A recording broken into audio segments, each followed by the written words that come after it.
thank you all for being here. Congressman, thank you so much for, Al Green has been there since day one.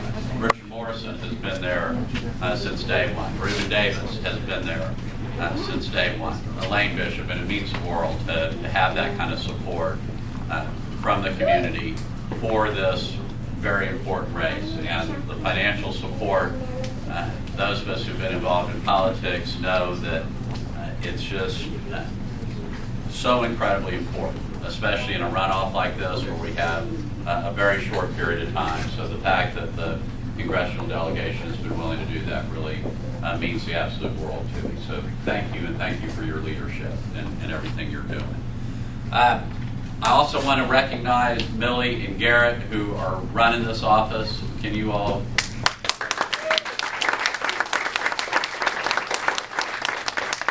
All the Lamson folks who have signed on. I'm hopeful Nick will be able to make it here. We heard that he's on his way. And I want to thank whoever put that picture up so I could be reminded just how darn old I really am. Looking at that.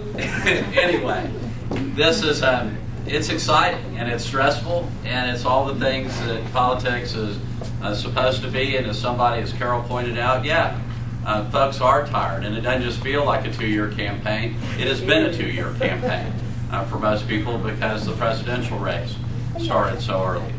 But, and I was very frightened that we would go out and people would just be rolling their eyes and saying, oh, another election. But we were out last weekend in this community, went to a diner, went to a couple of churches, and that's not the reaction that we've been getting at all.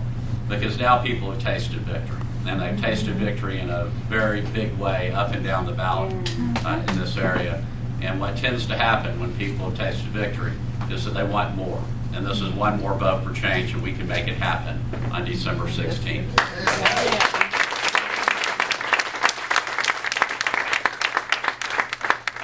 Conley, my 10-year-old, has given me permission to tell this story now. And a couple of days before the November 4th election, it was Sunday, and he pulled me aside. He had this very serious look on his face. And he said, Dad, what's going to change if you're elected to the Senate? And I could tell he was worried, and I said, well, son, I mean, not that much. I'll have to go to Austin for the legislative session, but you all will be able to come there some, and I'll, of course, be home on the weekends. And he said, no, what about Texas is going to change? So we had a 2-hour discussion about education policy, and we worked a lot of things out.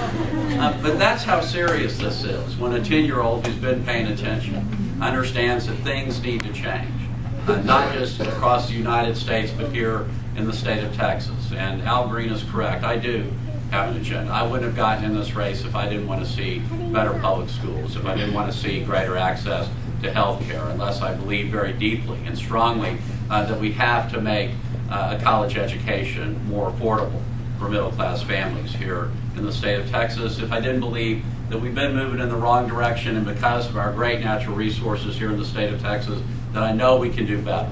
That I know that we can be the greatest state in the entire country, but we're not going to get there unless we have leadership that's really serious about reform. And that's what this campaign is all about.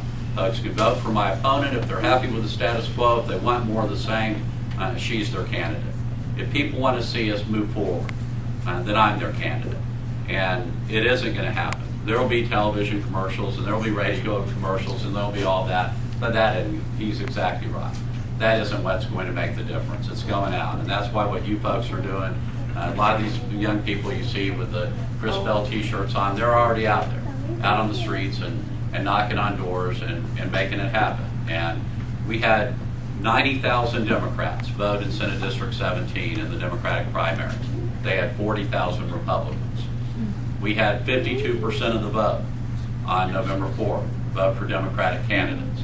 Even if one may have not been the most legitimate Democratic candidate, 52% of the vote went in that direction. We have a great base of voters from which to draw from. They don't. And in fact, that's why we hear they set this election on December 16th, is because some of their experts came in and decided they were at a severe disadvantage given the vote totals, and that they were going to need more time just to identify their voters. And while we've already been out there with an identified list and knocking on doors, they had an auto dialer going last week, an automatic voice asking people, do you support Chris Bell or Joan Huffman? I kind of like our approach a little bit better. I think it's a little more personal, and I think it's going to be a lot more effective, and it's what's going to make it happen. Now it's down to three things. It is down to raising the money, it is down to shoe leather and voices. We need folks on the telephone. You can do that from wherever. You can come into one of these headquarters, and now we have them all in different parts of the district, or you can do it from home. We can say if you have a computer at your house, you can get on the phone there. They can explain to you how that works.